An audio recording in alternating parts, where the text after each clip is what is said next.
ونعوذ باللہ من شرور انفسنا ومن سیئات اعمالنا من يهده الله فلا مضل له ومن يضلله فلا هادي له ونشهد أن لا إله إلا الله وحده لا شريك له ونشهد أن سيدنا ومولانا محمدا عبده ورسوله أما بعد فأعوذ بالله من الشيطان الرجيم بسم الله الرحمن الرحيم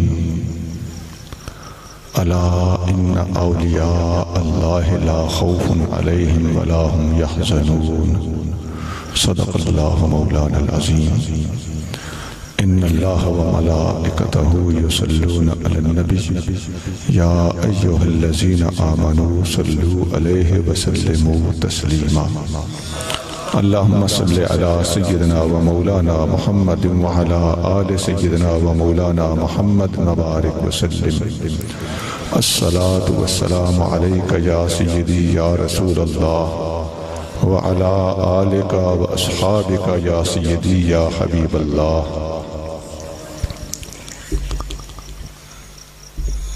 صدر محفل حضور قبلہ پیر صاحب اور دیگر معزز مکرم علماء کرام بزرگوں بھائیوں عزیزوں، اللہ کریم مجھے اور آپ کو حضور محبوب نبی کریم رؤوف الرحیم صلی اللہ علیہ وآلہ وسلم کی سچی غلامی، محبت اور اتباع کی توفیق عطا فرمائے۔ اللہ تعالی ہم سب کا خاتمہ ایمان پر کرے۔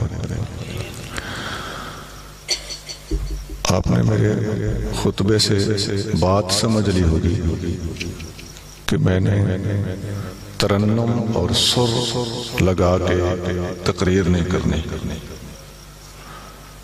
اور میری تقریر کا اصل مقصد آپ لوگوں کو کوئی پیغام دینا ہے تاکہ آپ یہاں سے اٹھ کے جائیں تو آپ کا دل کہے کہ آج ہم کسی دینی محفل میں گئے تھے تو وہاں دین سیکھ کر گھر آئے ہیں۔ جب تقریر کرنے والے کا یہ مزاج ہو تو پھر سننے والوں کو چاہیے کہ تقریر کو ایک سبق، ایک درس اور ایک لیکچر کی طرح غور سے سنیں، اور برائے مہربانی میری تقریر کے دوران ادھر ادھر اٹھ کے جانا، بد نظمی بنانا، بلا وجہ جذباتی باتیں کرنا اور ضرورت سے زیادہ نعرے لگانا، اس کی بجائے آپ کی مہربانی ہوگی میری گفتگو کو غور سے سنتے رہیں۔ مجھے آپ کی طرف سے کسی قسم کی حوصلہ افزائی کی ضرورت نہیں ہے۔ ہاں، آپ آرام سے سنیں گے تو میں سمجھ جاؤں گا کہ آپ میری حوصلہ افزائی کر رہے ہیں، یہی حوصلہ افزائی کافی۔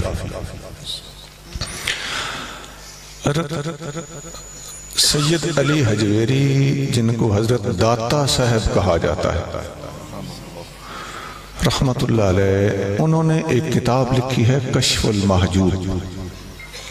اس کتاب میں ایک بہت بڑے ولی کو وہ اپنا استاد کہتے ہیں، ان کا نام ہے امام ابو القاسم قشیری رحمت اللہ علیہ۔ امام قشیری نے بھی ایک کتاب لکھی ہے، اس کا نام ہے رسالہ قشیریہ۔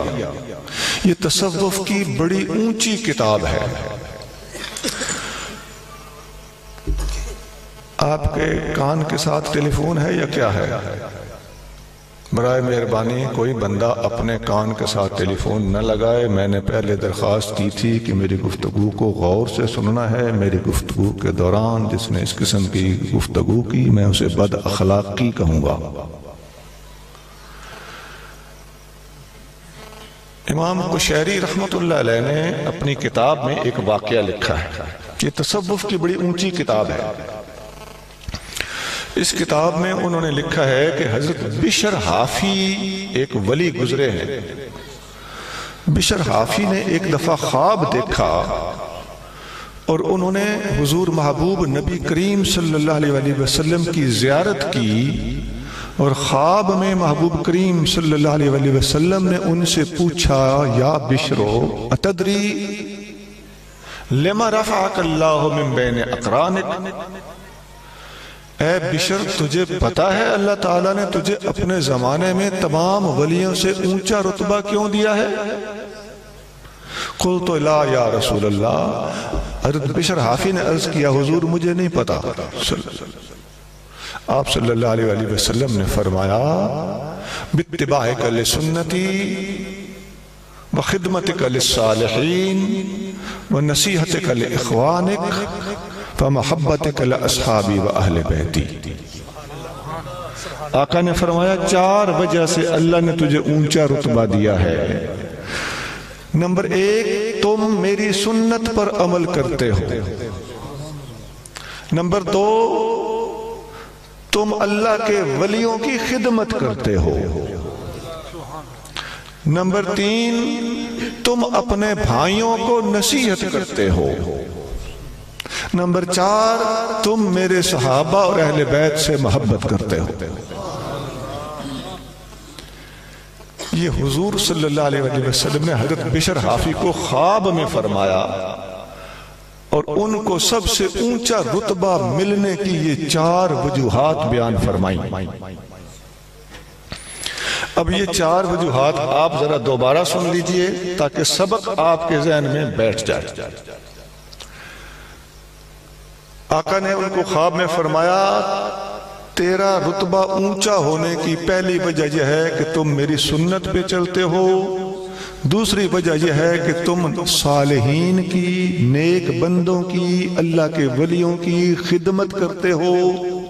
تیسری وجہ یہ ہے کہ تم اپنے بھائیوں کو، اپنے دوستوں کو، اپنے مریدوں کو اچھی باڑی بتاتے ہو، نصیحت کرتے ہو. اور چوتھی وجہ یہ ہے کہ تم میرے صحابہ سے بھی محبت کرتے ہو، میرے اہل بیت سے بھی محبت کرتے ہو. یہ میں نے 2 بار اس لیے سنایا ہے کہ آپ کے ذہن میں یہ باتیں اچھی طرح بیٹھ جائیں.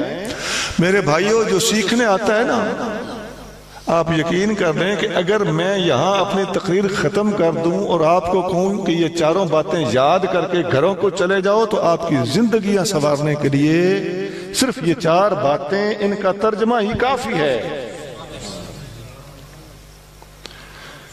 میں ان 4 باتوں کی تھوڑی تھوڑی وضاحت کر دیتا ہوں.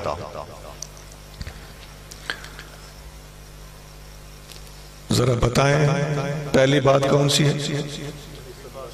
میری سنت پہ چلتے ہو. اللہ تعالیٰ قرآن شریف میں ارشاد فرماتا ہے، لَقَدْ كَانَ لَكُمْ فِي رَسُولِ اللَّهِ أُسْوَةٌ حَسَنَةٌ. پوری امت کے لیے حکم ہے کہ اے میرے نبی کی امت، میرا نبی، میرے نبی کی ذات تم سب کے لیے عملی نمونہ ہے. جو آقا فرمائیں وہ مانو، جو آقا کریں اس پہ عمل کرو. ایک حدیث میں آتا ہے، کل امتی یدخلون الجنت، میرے تمام امتی جنت میں جائیں گے. یہ حدیث بخاری شریف میں، الا من ابا، سب جنت میں جائیں گے سوائے اس کے جس نے جنت میں جانے سے خود انکار کر دیا. قالوا ومن ابا یا رسول اللہ، صحابہ اکرام نے پوچھا یا رسول اللہ انکار کون کرے گا؟ فرمایا من اطاعنی فقد دخل الجنہ، جو میرا حکم مانے گا وہ جنت میں جائے گا. ومن عصانی فقد ابا، جس نے میری نافرمانی کی دراصل اس نے جنت میں جانے سے انکار کیا. ہم لوگ جب سن لیتے ہیں نا کہ میری ساری امت جنت میں جائے گی، تو ہم کسی اور طرف چل پڑتے ہیں، لیکن آقا کا ہر فرمان پورا سنو، ساری بات سمجھو۔ آقا نے فرمایا جس نے میری نافرمانی کی اس نے جنت میں جانے سے خود انکار کیا۔ اب سمجھ آئے گی کہ اتنا سستا کام نہیں ہے، جنت اتنی آسان نہیں ہے، اس کے فضل سے ملتی ہے اور محمد کریم کی اطاعت سے ملتی ہے صلی اللہ علیہ وسلم۔ ایک حدیث میں آتا ہے، یہ بھی بخاری شریف میں حدیث ہے، ایک دفعہ آقا کریم صلی اللہ علیہ وسلم آرام فرما رہے تھے، دو فرشتے آپ کے بستر کے پاس آ کے کھڑے ہو گئے، آپس میں دونوں گفتگو کرنے لگے۔ ایک نے کہا یہ سو رہے ہیں، دوسرے فرشتے نے کہا آنکھ سو رہی ہے مگر دل جاگ رہا ہے۔ وہ پھر پہلے نے کہا ان کی کوئی مثال دو، دوسرے نے کہا ان کی مثال ایسے ہے جیسے ایک آدمی نے رنگا رنگ کھانے پکا کے دسترخوان بچھایا، دعوت دی اور قسمت والوں نے کھایا۔ دوسرے نے کہا یہ بات آپ نے مغلق اور پوشیدہ طریقے سے کی ہے، ذرا کھول کے بتاؤ۔ دوسرے فرشتے نے کہا میں یہ کہنا چاہتا ہوں کہ دسترخوان بچھانے والے محمد صلی اللہ علیہ وسلم ہیں، اور دسترخوان سے مراد اسلام کی دعوت ہے، اور دعوت پہ آنے والوں سے مراد اہل اسلام ہیں۔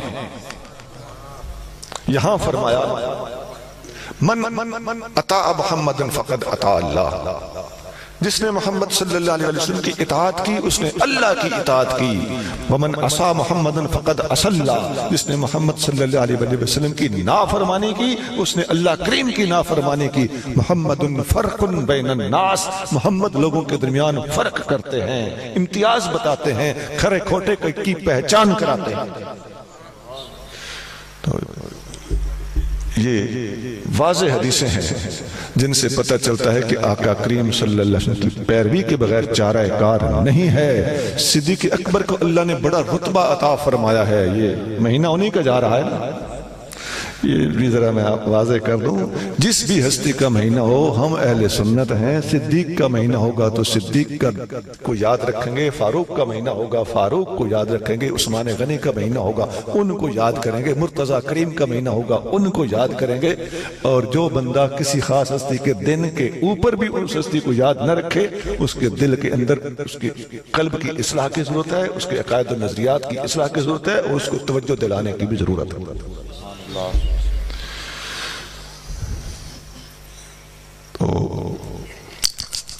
سیدنا صدیق اکبر رضی اللہ تعالی عنہ بھی اسی اتباع سنت کے حوالے سے ارشاد فرماتے ہیں کہ لست تارکن شیئا، میں کوئی ایسا عمل نہیں چھوڑ سکتا، کان رسول اللہ صلی اللہ علیہ وسلم یعمل بہی، جس کام پر حضور عمل کرتے تھے، جو فعل حضور کا تھا، جو طریقہ حضور کا تھا، میں اس سے سرے منہ ایک بال برابر بھی سجے کھبے نہیں جا سکتا۔ بہرحال اللہ کے ولی کی پہچان ہی یہ ہے کہ وہ متبع سنت ہوگا، مرشد کامل دیکھنا ہے۔ قرآن سے بھی یہ مسئلہ ثابت ہے، الذین آمنوا وکانوا یتقون، اور دوسری جگہ پہ وکونوا مع الصادقین۔ ان سارے دلائل کو سامنے رکھ کے ہمارے علماء نے نچوڑ نکالا ہے۔ شاہ ولی اللہ صاحب محدث دہلوی نے بھی لکھا ہے، امام اہل سنت شاہ احمد رضا خان بریلوی علیہ رحمت نے بھی لکھا ہے کہ مرشد کامل کی 4 نشانیاں ہیں۔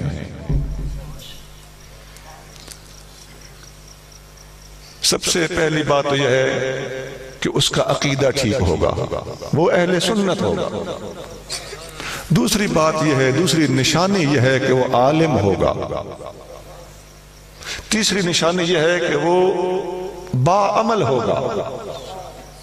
چوتھی نشانی یہ ہے کہ اس کا بھی کوئی مرشد ہوگا جس نے اس کو اجازت دی ہوگی، اور اس کے چلتے مرشدوں کی یہ لڑی نبی کریم صلی اللہ علیہ وسلم تک پہنچتی ہوگی، اس کا سلسلہ جڑا ہوا ہوگا۔ فقیر نے ایک شعر لکھے ہیں کچھ، صحیح عقیدہ عالم عامل نالے ہو سے اجازت، اے شرطاں بچ پیر ضروری کوئی نہیں شرط ریاضت. یعنی یہ ضروری نہیں ہے کہ اس کے گلے میں تسبیح کتنے ہیں اور وہ الٹا کتنی بار لٹکا ہے، نہیں. پیر کامل کی شرط یہ ہے کہ سنی ہو، عالم ہو، با عمل ہو اور پیر مرشد والا ہو.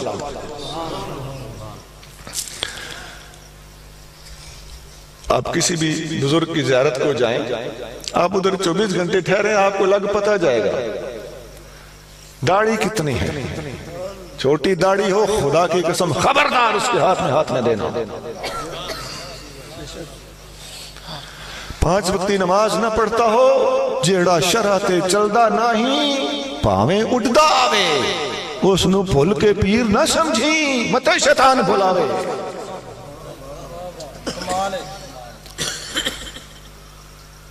آپ ادھر ٹھہر کے پتہ چل جائے گا نماز پڑھتا ہے کہ نہیں، اخلاق کیسا ہے، لباس کیسا ہے، گفتگو کیسی ہے، ڈیلنگ کیسی ہے، مہمان نوازی کیسی ہے، خدمت کا جذبہ کیسا ہے. آستانے در اصل خدمت خانے ہوتے ہیں. یہ اللہ کے ولی کی پہچان ہے. حدیث پاک میں آتا ہے علیکم بقیام اللیل، آقا صلی اللہ علیہ وسلم نے فرمایا میرے امتیوں رات کے تہجد پر محنت کرو، اٹھنے کی کوشش کرو. اس حدیث کے اگلے الفاظ کیا ہیں؟ فَإِنَّهُ مِن دَعْبِ الصَّالِحِينَ قَبْلَكُمْ، یہ تم سے پہلے لوگوں میں ولیوں کی پہچان تھی، یہ ولیوں کی عادت تھی تہجد پڑھنا. ملا علی قاری رحمت اللہ علیہ نے اس حدیث کو نقل جب کیا مشکاشی میں جہاں یہ حدیث موجود ہے، وہ اس کی شرح میں لکھتے ہیں فیہ ایمان، اس حدیث میں واضح اشارہ موجود ہے انہو من لا یقوم اللیلہ لیس من الصالحین الکاملین، کہ جو بندہ رات کو اٹھ کے تہجد نہیں پڑھتا وہ صالحین میں سے بھی نہیں ہے، کاملین میں سے بھی نہیں ہے. نیک آدمی تو 5 وقتی نماز سے بھی ہو جاتا ہے، بات ولی کی ہو رہی ہے. اگر وہ ولی ہے تو 5 وقتی نماز کے ساتھ تہجد ضرور پڑھتا.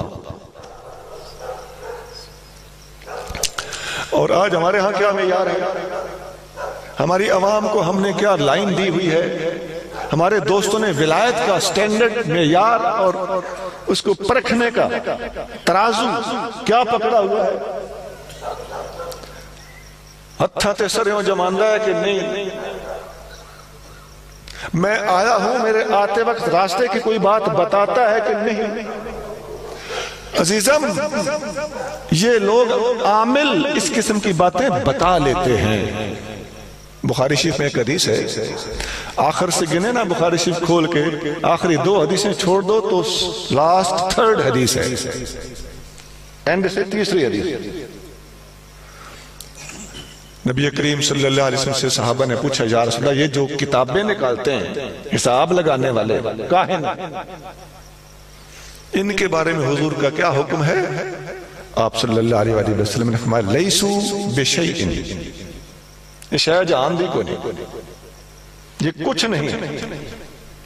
یا رسول اللہ یہ کبھی کبھی بات ایسی کر دیتے ہیں کہ 100% ٹھیک ہوتی ہے، کوئی پوشیدہ خبر دے دیتے.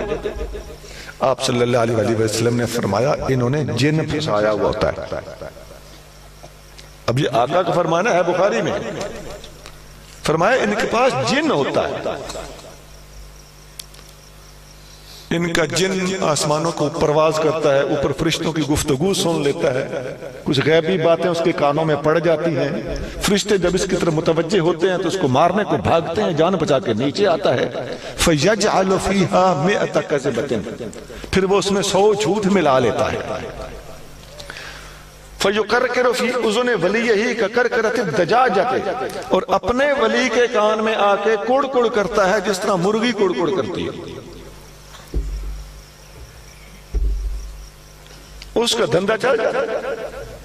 اب بتاؤ اے مسلمان بھائیو، اس سے زیادہ واضح لفظوں میں آپ کو کیسے بتاؤں؟ یہ تمہارے میرے آقا کا فرمان ہے اور قرآن کے بعد سب سے صحیح کتاب میں لکھا ہوا ہے، اب بھی ہمیں سمجھ نہ آئے ہم ایسے لوگوں کے پاس کیوں جائیں، اپنی ماؤں بہنوں بیٹیوں کو وہاں کیوں جانے دیں؟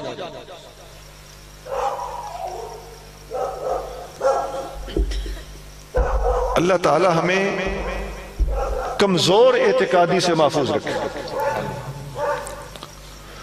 شریعت میں یار ہے، یہ تکے ہندو بھی لگا لیتے ہیں، اور آقا صلی اللہ علیہ وسلم نے فرمایا نا کہ وہ جن اپنے ولی کے کانوں میں آ کے کڑ کڑ کرتا ہے، مطلب کیا ہے؟ ولی تو وہ ہوتا ہے لیکن اس جن کا ولی ہوتا ہے، اللہ کا ولی نہیں ہوتا۔ اللہ کا ولی کامل ہوتا ہے اور جنات کا ولی عامل ہوتا ہے۔ اللہ تعالی ہمیں کاملوں سے محبت رکھنے کی توفیق عطا فرمائے۔ یہ ہو گئی جی مختصراً ایک بات۔ حضور صلی اللہ علیہ وسلم نے حضرت بشر حافی کو 4 باتیں بتائی تھی۔ نمبر 1، تم میری سنت پہ چلتے ہو، شریعت پر عمل کرتے ہو۔ دوسری چیز بوجھیں کیا تھی؟ وَخِدْمَتَكَ لِلصَّالِحِينَ، تو صالحین کی خدمت کرتا ہے۔ صالحین کی خدمت نبی کریم صلی اللہ علیہ وسلم کی جس صحابی نے جتنی خدمت کی ہے اتنا حضور کا قرب نصیب ہوا۔ سیدنا ابو بکر صدیق رضی اللہ تعالیٰ عنہ کے بارے میں حدیثوں میں آتا ہے کہ وَوَاسَانِي بِنَفْسِهِ وَمَالِهِ، ابو بکر نے اپنی جان لٹا کر بھی میری خدمت کی ہے، اپنا مال لٹا کر بھی میری خدمت کی۔ ایک حدیث میں آتا ہے ان امن الناس علی بنفسہ ومالہ ابو بکر، میرے اوپر سب سے زیادہ خدمات اگر کسی کی ہیں، جان لٹانے کی خدمت بھی ابو بکر نے سب سے زیادہ کی ہے، اور مال لٹانے کی خدمت بھی ابو بکر نے سب سے زیادہ کی ہے۔ اس حدیث کے لفظوں پہ غور کرنا، بنفسہ ومالہ، ہم نے وہ گھر کا سارا سامان لانے والی حدیث ہی لوگوں کو سنائی ہے، حضور فرما رہے ہیں اپنی جان قربان کرنے میں بھی یہ سب سے آگے ہے، اور مال قربان کرنے میں بھی سب سے آگے۔ پہلے جان کا ذکر کیا پھر مال کا۔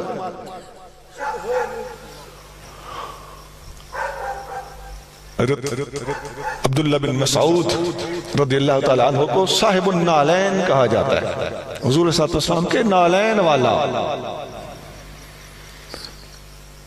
جب بھی آقا صلی اللہ علیہ وسلم کہیں تشریف لے جاتے، عبداللہ بن مسعود ساتھ ہوتے تھے، اور عبداللہ بن مسعود جب بھی آقا صلی اللہ علیہ وسلم محفل میں بیٹھنے لگتے، آپ کے نالین مبارک سنبھال کے رومال میں لپیٹ کے پاس رکھ لیتے، جب آقا اٹھتے تو حضور کو پہنا دیتے تھے۔ ان کا لقب بخاری وغیرہ میں ان کا لقب ہے صاحب النالین، حضور کے نالین بردار، بلکہ اور بھی ان کے القاب ہیں۔ صاحب السواک، حضور کی مسواک والا، صاحب الوسادہ، حضور کے تکیے والا، یہ حضور کی خدمت کے لیے یہ چیزیں ساتھ رکھتے تھے، اور آقا کو جب ضرورت ہوتی تو آپ پیش کر دیتے تھے۔ ایک اور صحابی حضرت انس بن مالک رضی اللہ تعالیٰ، ان کا لقب ہے خادم الرسول، رسول اللہ صلی اللہ علیہ وسلم کا خادم۔ تو یہ 10 سال حضور صلی اللہ علیہ وسلم کی خدمت میں رہے۔ آقا کا 10 سال کا عرصہ مدینہ کا عرصہ ہے، پورا عرصہ مدینہ انس بن مالک حضور کی خدمت میں رہے، کیونکہ یہ انصاری تھے، مدینہ کے رہنے والے تھے، تو وہیں سے حضور کو ان کے والدین نے پیش کیا، حضور بچہ بڑا بردار ہے سے قبول فرمائے، تو آقا نے ان کو اپنے خادم کے طور پہ 10 سال قبول فرمائے رکھا۔ اور آپ کو اہم بات عرض کر دوں کہ جو خدمت کرتا ہے پھر اس کی خدمت ہوتی بھی ہے۔ انس بن مالک خادم الرسول ہیں، اور انس بن مالک وہ صحابی ہیں جو اس پوری امت کے مخدوم ہیں۔ حضرت حسن بصری بڑی مشہور ہستی ہیں نا، حضرت حسن بصری نے 60 سال حضرت انس بن مالک سے پڑھا ہے۔ انس بن مالک سے 60 سال، نام لینا آسان ہے۔ آپ آخری عمر میں فرماتے تھے کہ میں نے حسن بصری کو اتنا پڑھا دیا ہے کہ اب میں ضعیف العمر ہو گیا ہوں، میرے پاس آنے کی بجائے حسن بصری کے پاس جایا کرو۔ اور انس بن مالک کی رہائش کہاں تھی؟ جس جگہ پہ آپ کی رہائش تھی اس جگہ کا نام ہے زاویہ۔ یہ الفاظ بخاری شریف میں ہیں۔ اور زاویہ عربی زبان میں آستانے کو کہتے ہیں۔ ہمارے ہاں مشہور ہے نا آستانہ، پیروں کا آستانہ ہوتا ہے نا، اس آستانے کی عربی کیا ہے؟ زاویہ۔ ویسے تو زاویہ کا معنی ہوتا ہے نا اینگل، لیکن یہ زاویہ آستانے کو کیوں کہا جاتا ہے؟ میں نے جہاں تک مطالعہ کیا مجھے یہ سمجھ آئی کہ انس بن مالک کی رہائش کی برکت سے لوگوں کے آستانوں کو زاویہ کہا جاتا ہے۔ یہ پہلا زاویہ جس کا نام زاویہ رکھا گیا یہ وہ ہے۔ تو کیا برکت کس چیز کی ہے؟ خادم الرسول ہونے کی برکت۔ جیسا میں نے پہلے عرض کیا کہ یہ آستانے بھی خدمت خانے ہوتے ہیں۔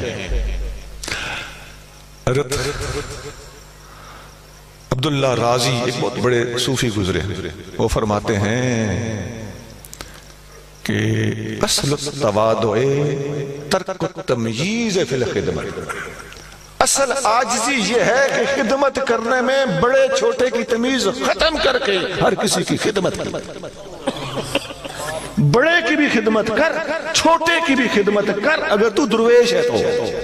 عمومی تو یہی تھا کہ چھوٹا بڑے کی خدمت کرے، بڑا چھوٹے پہ شفقت کرے، لیکن درویشوں کی بات کر رہا ہوں۔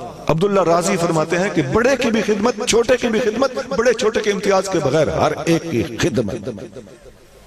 اور یاد رکھو بڑا چھوٹا تو انسان ہی ہوتا ہے نا، اللہ تعالیٰ کبھی کسی کتے کی خدمت بھی ضائع نہیں کرتا۔ کتے کو پانی پلانے والا بخشا گیا، کس کو پانی پلایا؟ کتے کو۔ کیوں؟ الخلق عیال اللہ، ہر مخلوق اللہ کا عیال ہے، اور جب کوئی اللہ کے عیال کی خدمت کرتا ہے اللہ تعالیٰ اس سے راضی ہوتا ہے۔ احب الناس الی اللہ من احسن الی عیالہ، اللہ کو سب سے زیادہ وہ بندہ پسند ہے جو اللہ کے عیال سے، عیال ہم پنجابی میں اہل و عیال کہتے ہیں نا، میں اس کا ترجمہ نہیں کر رہا،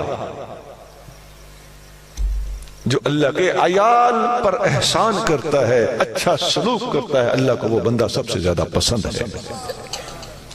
تصوف کی ایک بہت بڑی کتاب ہے، بڑی عظیم کتاب ہے، سبع سنابل، حضرت میر سید عبد الواحد بالگرامی رحمت اللہ علیہ کی لکھی ہوئی کتاب ہے۔ اس میں وہ فرماتے ہیں کہ نفس کو کچل کے رکھ دینے والی چیز خدمت۔ جو خدمت کا عادی ہوتا ہے اس کے نفس کے اندر سے آکڑ یہ خدمت ختم کر دیتی ہے، اور دوسرے معاملات میں خدا نہ خواستہ کوئی کمزوری بھی رہ جائے اللہ تعالیٰ خدمت کی برکت سے بہت بڑا مقام عطا کرتا ہے۔ ابھی آپ حضرت بشر حافی کے بارے میں بھی یہ سن رہے ہیں نا، اونچا مقام ملنے کی وجوہات میں سے ایک وجہ خدمت بھی ہے۔ حضرت شاہ عبداللطیف بھٹائی رحمت اللہ علیہ کا ایک شعر ہے، گھبرا نہیں جانا، وہ سندھی میں شعر ہے، میں ترجمہ کر دوں گا۔ حضرت شاہ صاحب فرماتے ہیں ہوئی تا میرن سندھی میر پر خدمت کھڑے کھڑی کی، تھی تو میلی بڑی گندی تھی، سخت میلی تھی، لیکن خدمت کی برکت سے اللہ نے پکڑ کے کھڑی کر دی۔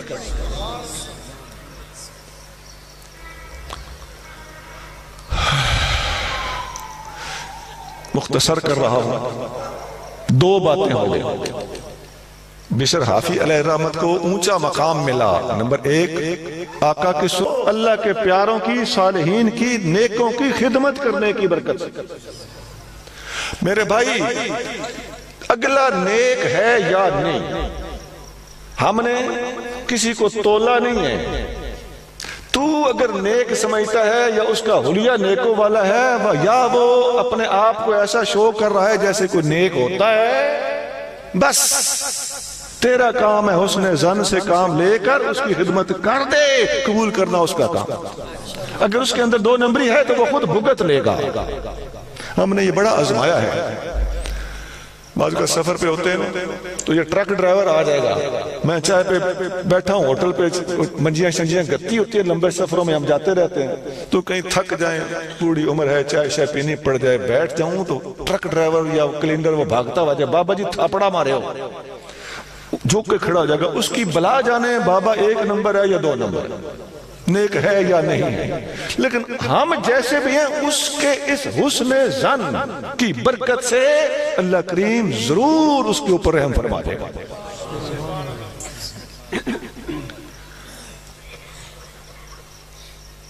کسی شاعر نے کہا ہے درویشاں دی خدمت کرے پکھوں انو چوگاں پایا کرو، پکھو کہتے ہیں پرندوں، پکھوں انو چوگاں پایا کرو، متے گھر وچ کدی ہما آوے۔ ہما ایک پرندہ ہے جس کے بارے میں مشہور یہ ہے کہ جس کے سر پہ بیٹھ جائے وہ بادشاہ بنتا ہے۔ پکھوں انو چوگاں پایا کرو، متے گھر وچ کدی ہما آوے، درویشاں دی خدمت کریا کرو، متے مایا بھیس وٹا آوے۔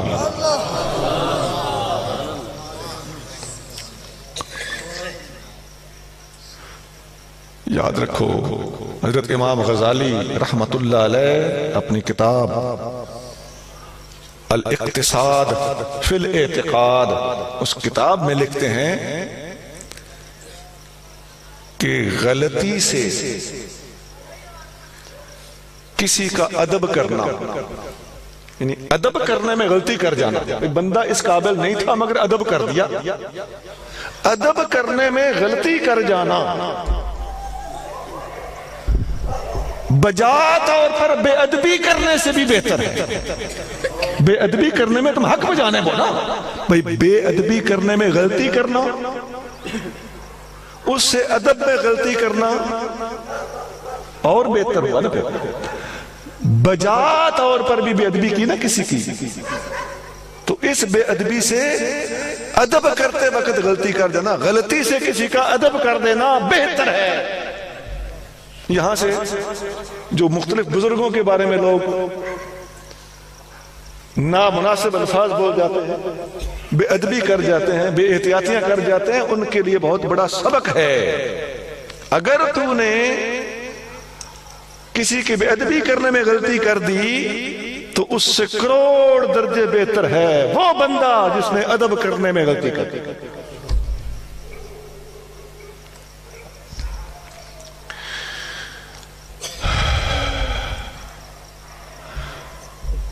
تیسری بات بوجھیں ذرا کیا ہے؟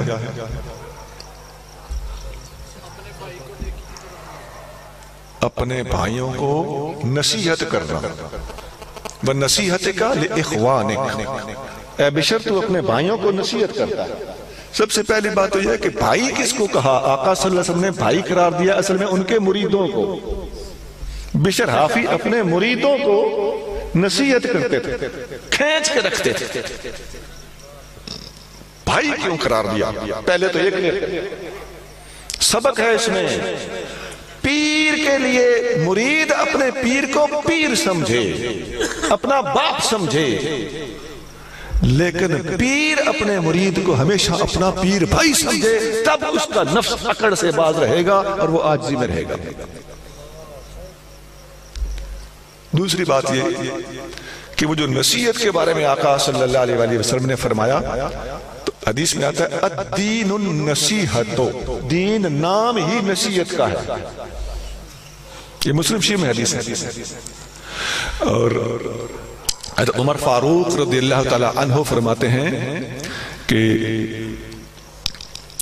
ایسی قوم کبھی فلاح نہیں پا سکتی جن کے اندر ایسے لوگ ہوں جو نصیحت کرنے والوں کو پسند نہ کرتے۔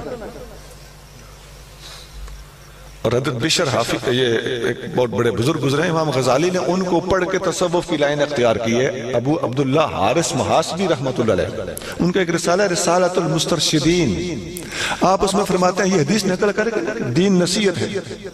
تو حارث محاسبی فرماتے ہیں کہ وَعَلَمْ، اے میرے بھائی جان لے،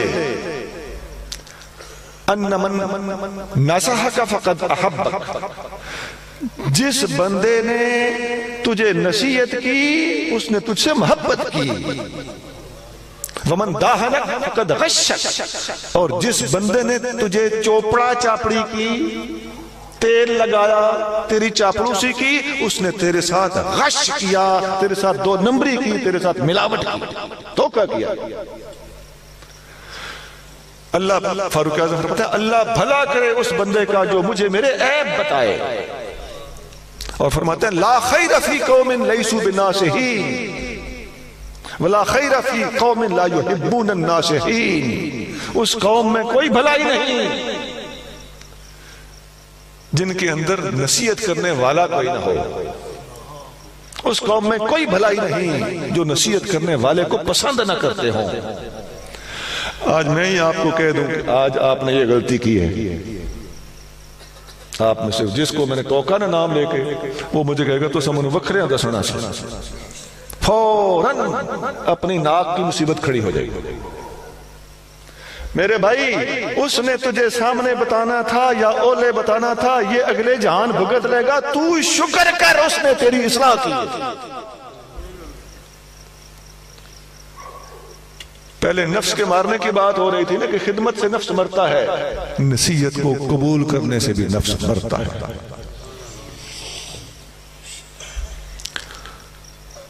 حضرت میر صاحب علیہ رحمت ان کی کتاب کا میں نے ابھی ذکر کیا سبع سنابل، اس میں ایک واقعہ لکھتے ہیں کہ ایک درویش تھا، اس نے اوپر ایک چادر لی ہوئی تھی، ایک نیچے چادر باندھی ہوئی تھی، احرام کی شکل کا لباس پہنا ہوا تھا۔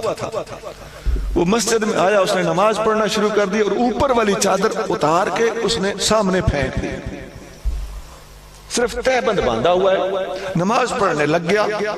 وہاں ایک طالب علم بیٹھا، اس طالب علم نے باتیں بنانا شروع کر دی، لو جی چٹا سر ہو گیا، اتنی عمر ہو گئی ہے، نماز پڑھنے کے آداب نہیں آتے، اوپر سے کپڑا اتار کے نیچے پھینک دیا ہے، اس سے تمہیں چاہیے کہ اپنے کندھے ڈھانپو، اپنا سینہ ڈھانپو، پیٹ کے جو یہ کیا طریقہ ہوا؟ وہ بلبلاتا رہا۔ بزرگوں نے نماز پڑھی، نماز پڑھنے کے بعد وہ جب سلام پھیرا تو وہ کپڑا جو نیچے بچھایا ہوا تھا، اس لڑکے کے کہنے کے مطابق انہوں نے وہ کپڑا اٹھا کے اپنے اوپر اوڑھ لیا اور باقی نماز پھر پڑھنا شروع کر دی۔ وہ لڑکا اندروں اندر شرمندہ ہونے لگا کہ بابا جی نے مجھے کچھ بھی نہیں کہا اور میرا کہنا مان لیا ہے۔ بعد میں وہ کہنے لگا حضور مجھ سے غلطی ہوئی، مجھے آرام سے یہی بات کرنی چاہیے تھی، میں کچھ زیادہ بڑبڑا گیا۔ انہوں نے کہا نہیں بیٹا کوئی بات نہیں، میں غصہ تو تب کروں کہ میرا پیر مرشد کوئی نہ ہو، یہ جواب ہے۔ میں پیر مرشد والا ہوں، میں غصہ کیوں کروں گا، میں تمہارا شکر گزار ہوں، بات تمہاری ٹھیک تھی۔ میرے بھائی اس بات کو اچھی طرح ذہن میں رکھ لو، خاص طور سے ہم مولوی لوگ، ہمیں کوئی سمجھائے تو ہم کچھ زیادہ ہی بگڑ جاتے ہیں۔ ہمارے جو بھی اسٹیج پہ آ کے کھڑا ہوتا ہے میں سب کی اپنے سمیت پہلے میں نے اپنا نام لیا، کوئی بھی ہو، ہم نعت پڑھنے والے ہوں، اسٹیج سنبھالنے والے ہوں، خطاب کرنے والے ہوں، اللہ کرے ہم سے کوئی غلطی نہ ہو جائے، اور اگر خدا ناخواستہ غلطی ہو جائے تو اللہ کرے کوئی سمجھانے والا ہو، اور جو سمجھائے اللہ کرے ہم اس کی نصیحت کو قبول کریں۔ آقا صلی اللہ علیہ وسلم سامنے ٹوک دیتے تھے، خدا کی قسم، منہ پہ پبلک کے سامنے ٹوک دیتے تھے۔ حضرت عثمان غنی جمعے پہ لیٹ پہنچے، آقا صلی اللہ علیہ وسلم جمعے کا خطبہ دے رہے تھے، خطاب کے دوران فرمایا عثمان لیٹ کیوں آئے ہو؟ مسجد نبی بھری ہوئی، حضور سو گیا تھا، جیسے ہی جاگا ہوں وضو کر کے بھاگتا ہوا مسجد آ گیا۔ عذر تھا لیکن اب سنو، آقا صلی اللہ علیہ وسلم کی نگاہ بصیرت پر قربان جائیے، ایک سیکنڈ کی دیر ہے، آقا نے ایک غلطی اور پکڑ لی، فرمایا جمعے کا دن اور صرف وضو کر کے آ گئے، غسل کیوں نہیں کیا؟ اور سر عام آج عثمان غنی سے کون بڑا ہے؟ آج حضور علیہ السلام سے زیادہ امر بالمعروف اور نہی عن المنکر کے سلیقے جاننے والا کون بھائی کا لال ہے؟ کوئی نہیں ہو سکتا۔ آقا صلی اللہ علیہ وسلم نے یوں سمجھایا اس مصیبت سے اپنی جان چھڑائی جائے۔ جب آپ 500 بندے کے سامنے غلطی کریں گے، میں آپ کو علیحدہ بتاؤں تو اس غلطی کا کیا بنے گا؟ جو 500 بندوں کو تم نے گمراہ کیا ہے ان کو بھی سنانا چاہیے۔ لیں جی، مختصر طریقے سے 3 باتیں ہو گئی۔ فرمایا تم میری سنت پہ چلتے ہو، فرمایا تم نیکوں کی خدمت کرتے ہو، فرمایا تم اپنے دوستوں کو نصیحت کرتے ہو۔ پیر کامل پر لازم ہے کہ اپنے مرید کو دم نہ لینے دے، تربیت لینے والے مرید پر لازم ہے کہ ہر وقت اس کا مرشد اپنی لٹ اٹھا کے اس کی اصلاح کرتا ہے۔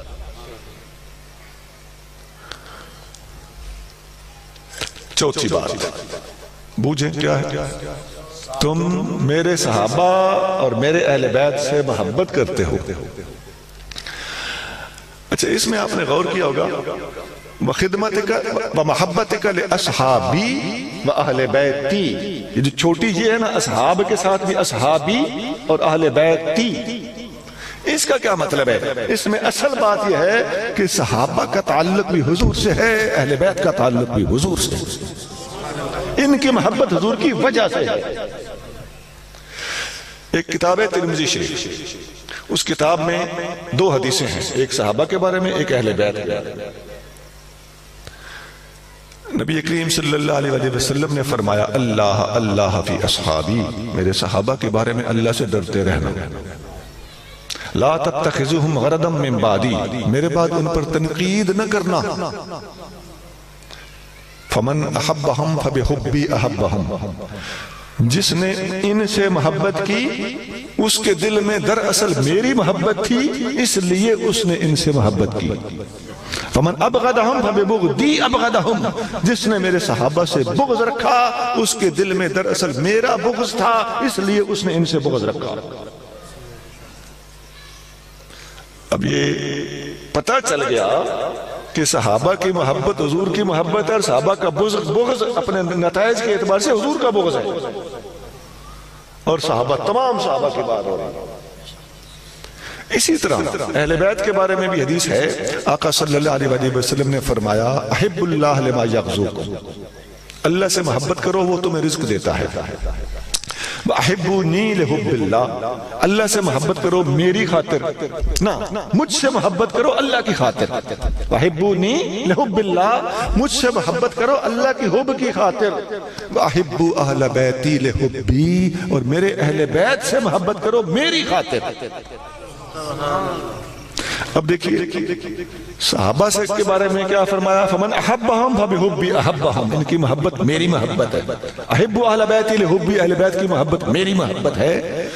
دونوں طرف آقا کے فرمان ملتے جلتے ایک جیسے ایک لیول کے ایک ہی کتاب میں موجود ہیں۔ اب جو حضور کو بیچ میں سے نکالنے کی جرت کرتا ہے، یا وہ صحابہ کرتا ہوا رہ جاتا ہے، یا اہل بیت کرتا ہوا رہ جاتا ہے۔ جو حضور کی ذات کو بیچ میں رکھتا ہے اس کو صحابہ کی محبت بھی نصیب ہوتی ہے، اہل بیت کی محبت بھی نصیب ہوتی ہے، اور اسی کا نام سنیت ہے۔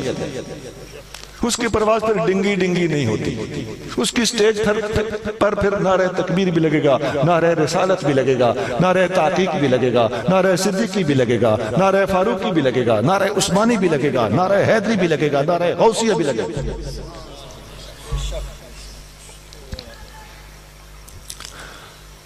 ویسے عام طور پہ اختصار میں نے جیسے پہلے بتایا کہ میری تقریر کے دوران نعرے اشارے کوئی نہ لگائے، تو اس کا مطلب یہ تو نہیں کہ میں نعرے کو گناہ سمجھتا ہوں۔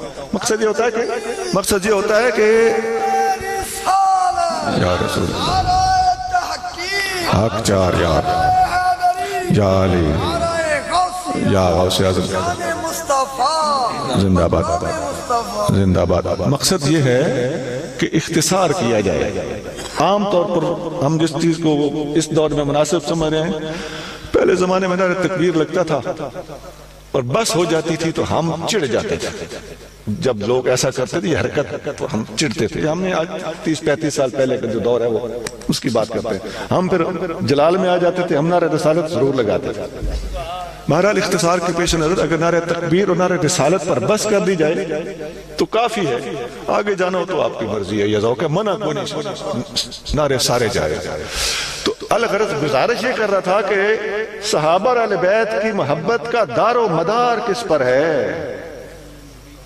نبی کی ذات پر صلی اللہ علیہ وسلم. فقیر نے ایک نعت لکھی ہے, میں آپ کو وہ سنا دیتا ہوں, لیکن میں ترنم سے نہیں سناؤں گا, میں ویسے اشعار سناؤں گا. قرآن میں بیان پروردگار ہے کہ میرے نبی پہ سارا دار و مدار ہے. مجھ سے پہلے کوئی نعت 15 سال پرانا لکھا ہوا کلام ہے جو میں سنا رہا ہوں. قرآن میں بیان پروردگار ہے کہ میرے نبی پہ سارا دار و مدار ہے. یہ قرآن کی کون سی آیت ہے؟ وہ فلا وربک لا یؤمنون حتی یحکموک, اس آیت کی طرف اشارہ ہے. تیری وجہ سے مانا تیرے صحابیوں کو, طاہر تیرا گھرانہ دل کا قرار ہے کہ میرے نبی پہ سارا دار و مدار ہے. مولا علی کے صدقے صدیق پر میں قربان, ایک لاڈلا ہے تیرا ایک یار غار ہے کہ میرے نبی پہ سارا دار و مدار ہے. تیری فاطمہ ہے بیٹی, تیری عائشہ ہے زوجہ, ایک تیرے تن کا ٹکڑا ایک رازدار ہے کہ میرے نبی پہ سارا دار و مدار ہے. کوئی چار کا ہے دشمن, کوئی پنج کا ہے منکر, سب کا ادب کرے جو مدنی کا یار ہے کہ میرے نبی پہ سارا. نعرہ حیدری پر ایمان ہے ہمارا, پہلے مگر پیارا حق چار یار ہے کہ میرے نبی پہ سارا دار و مدار ہے. تیری گلی کے سگ پہ جانو جگر فدا ہے, میری نظر کا سرما اس کا غبار ہے کہ میرے نبی پہ سارا دار و مدار ہے. بے ادب کر رہے ہیں دعوے محبتوں کے, جھوٹے فریبیوں پر لعنت ہزار ہے کہ میرے نبی پہ سارا دار و مدار ہے. اصل محبت حضور کی ہے, آقا کی وجہ سے ہے یہ سارا کچھ. مولا ادب سکھائے بے ادب نہ بنائے, اے قاسمی ادب میں ہی بیڑا پار ہے کہ میرے نبی پہ سارا دار و مدار. آخر میں اعلیٰ حضرت امام اہل سنت شاہ احمد رضا خان بریلوی رحمۃ اللہ علیہ کا ایک فرمان سن لیجئے صحابہ اور اہل بیت کے بارے میں. مجھے بشر حافی کو خواب میں حضور نے فرمایا نا کہ تم میرے صحابہ اور اہل بیت سے محبت کرتے ہو, اس کی وضاحت سن لیجئے. اعلیٰ حضرت کی کتاب ہے المستند المعتمد, عربی میں ہے, عقائد کی کتاب ہے. اس میں آپ فرماتے ہیں لیس حب الصحابۃ لذواتہم بلا حب اہل البیت لانفسہم. صحابہ کی محبت صحابہ کی اپنی وجہ سے نہیں ہے, اور اہل بیت کی محبت بھی اہل بیت کی اپنی وجہ سے نہیں ہے, بل حبہم جمیعا لوصلتہم برسول اللہ, بلکہ ان سب کی محبت اس لیے ہے کہ ان کا تعلق رسول اللہ کی ذات سے. اس نقطے کو جب یاد رکھو گے تو آپ کے عقائد اور نظریات کے اندر کبھی ٹیڑھا پن نہیں آئے گا, لائن سیدھی رہے گی. اب مجھے سبق کے طور پر آپ ذرا سنا دیجئے, آقا صلی اللہ علیہ وسلم حضرت بشر حافی کو جو 4 باتیں بتائی تھیں جن کی وجہ سے وہ اپنے زمانے میں اونچا رتبہ پا گئے, وہ 4 چیزیں کیا ہیں بولیے؟ نمبر 1 سنت پر عمل کرنا, نمبر 2 صالحین کی خدمت, نمبر 3 اپنے بھائیوں کو نصیحت کرنا, اور نمبر 4 صحابہ اور اہل بیت سے محبت کرنا. اللہ کریم مجھے اور آپ کو عمل کی توفیق عطا فرمائے, اور فقیر نے جو گزارشات پیش کی ہیں ان کو اپنے ذہنوں میں رکھ کر ان پر عمل کرنے کی توفیق عطا فرمائے. یہ رکا دے رہے ہیں جی, ناموس رسالت پر تھوڑا بیان فرمائیے. شکریہ.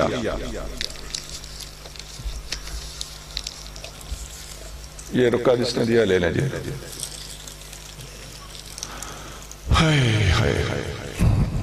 یہ کس نے رکا دیا ہے؟ سب کا یہی مشورہ ہے یا ان کی اکیلی رائے ہے؟ اصل میں نے بات اس لیے یہ کی ہے, آپ محسوس نہ کرنا.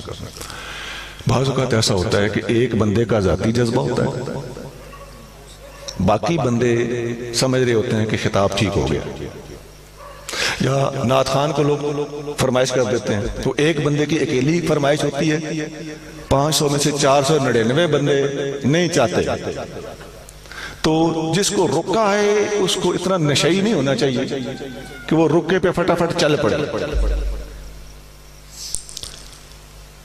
دوسری بات یہ ہے کہ مجھ سے پہلے کافی سارے لوگوں نے اس موضوع پر گفتگو کی، میں سنتا رہا ہوں۔ جس موضوع کے بارے میں تشنگی تھی اس پر میں نے گزارشات پیش کر دی۔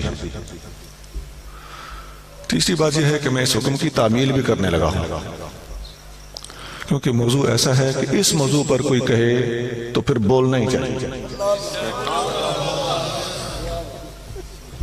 آقا صلی اللہ علیہ وسلم کے بے ادبوں کے ساتھ سلوک کیا کیا جائے گا، اس بارے میں حدیثوں کی 3 قسمیں ہیں۔ بولیں کتنی قسمیں ہیں؟ 3۔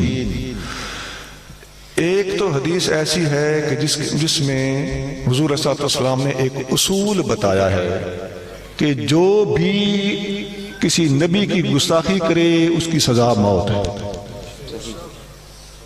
حدیث اس طرح ہے، سیدنا امام حسین رضی اللہ تعالی عنہ اس کو روایت کرتے ہیں کہ رسول اللہ صلی اللہ علیہ وسلم نے فرمایا، من سب نبیا فاقتلوہ، جو بھی کسی نبی کو گالی دے، گستاخی کرے، اس کو قتل کرو۔ یہ حدیث پاک ہے، اس پہ ذرا غور کرنا۔ اس کا لفظ کیا ہے؟ من سب، جس نے گالی دی۔ یہ من کا معنی ہوتا ہے جو بھی گالی دے۔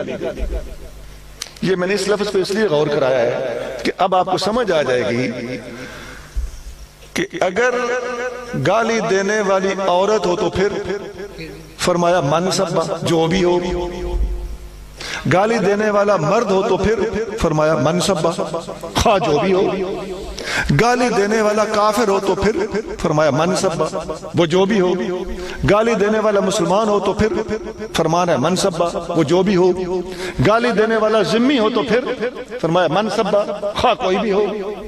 گالی دینے والا حربی ہو تو پھر فرمایا من سبا، وہ کوئی بھی ہو۔ من سبا کے لفظ سے صاف سمجھ آ گئی کہ جو بھی شخص، مرد عورت، کافر مومن، ذمی حربی، جو بھی گستاخی کرے رسول کی، اس کی سزا موت ہے۔ دوسری بات، من سب نبی، جو کسی نبی کو گالی دے۔ یہاں آقا نے اپنا نہیں فرمایا، نبی ین، اس کے اوپر 2 زبریں ہیں۔ اس کا مطلب ہوتا ہے کسی بھی نبی کو۔ یاد رکھنا، اہل اسلام یہاں پوری دنیا کے کفار سے اور دیگر مذاہب سے جیت چکے ہیں۔ اللہ کی قسم، ہم جس طرح اپنے نبی کی گستاخی کو کفر سمجھتے ہیں، اسی طرح عیسیٰ اور موسیٰ کی گستاخی کو بھی کفر سمجھتے ہیں علیہ السلام۔ ان لوگوں کو تو اپنے نبیوں کے نام لینا نہیں آتے۔ ہم سیدنا عیسیٰ، سیدنا موسیٰ، سیدنا داؤد، سیدنا سلیمان علیہ السلام کہہ کے ان کا ادب سے نام تک لیتے ہیں، گستاخی تو دور کی بات۔ آقا صلی اللہ علیہ وسلم نے فرمایا، صلو علی الانبیاء قبلی فإن اللہ بعثہم کما بعثنی، مجھ سے پہلے والے نبیوں پر بھی درود پڑھا کرو، جس طرح اللہ نے مجھے بھیجا ہے اسی طرح اللہ نے ان کو بھی بھیجا۔ ہمیں یہ ادب سکھایا گیا ہے۔ اس سے سمجھ آ گئی کہ اسلام جیت گیا، یورپ ہار گیا۔ یہ اتنا مہذب بنتے ہیں، انہوں نے یہ سیکھا ہے، ہمارے نبی نے ہمیں یہ سکھایا۔ بھائی کبھی ایسا ہوا ہے کہ جب ہمارے نبی پاک علیہ السلام کی شان میں مغربی لوگ گستاخیاں کرتے ہوں تو کسی مسلمان نے جوابی طور پر ان کے نبی کو گالی دی ہو، اس لیے کہ ان کا نبی ہمارا ہی نبی ہے؟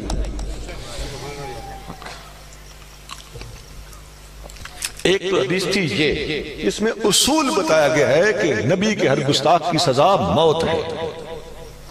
حدیث کی دوسری قسمیں ایسی ہیں جن میں ایسا ہے کہ نبی کریم صلی اللہ علیہ وسلم نے گستاخی کرنے والے کے پیچھے اپنے صحابہ کو حکم دے کر بھیجا، جاؤ اسے قتل کر۔ صحیح بخاری میں اس قسم کے حدیثیں موجود ہیں. کعب بن اشرف نے حضور کی گستاخی کی. حضور صلی اللہ علیہ وسلم نے فرمایا من لکعب بن الاشرف فإنه یؤذی اللہ ورسولہ. کون ہے جو کعب بن اشرف کو جا کے ٹکرے؟ وہ اللہ اس کے رسول کو اذیت دیتا ہے. یہ بخاری مسلم حدیث ہے. تو صحابہ گئے، حضرت محمد بن مسلمہ رضی اللہ تعالیٰ نے اپنی پوری ٹیم کو لے کر گئے اور کعب بن اشرف کو طریقے سے قتل کیا. ابو رافع یہودی تھا، یہ حدیث میں بخاری شریف میں ہے. اسے حضرت عبداللہ بن عتیق اپنی ٹیم لے کر حضور کے بھیجنے پر گئے. وہ اپنے محل کے اوپر سو رہا تھا. عبداللہ بن عتیق اپنے ساتھیوں کو باہر بٹھا کے اکیلے اوپر گئے. لمبی حدیث ہے، میں شارٹ سنا رہا ہوں. پہلے بار پیشاب کے بہانے بیٹھ گئے. اس کا خادم باہر نکلا، اس نے کہا عبداللہ بن عتیق اندر آنا ہے تو آ جاؤ، میں بوا مارنے لگا ہوں. وہ پہچانتا تھا. اچھا، پیشاب کے بہانے بیٹھ جانا، گئے ہیں قتل کرنے اور پیشاب کے بہانے بیٹھ جانا، اس کا مطلب کیا ہے؟ مطلب یہ ہے کہ گستاخ رسول کو چکر دے کر قتل کرنا صحابہ کی سنت.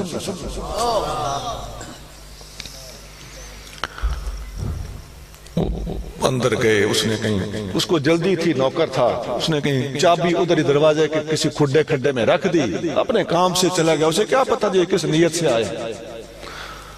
آپ نے چابی دیکھ لی اور اندھیرا ہوا تو اس کے کمرے میں اوپر کی منزل پہ 3rd فلور پہ تھا.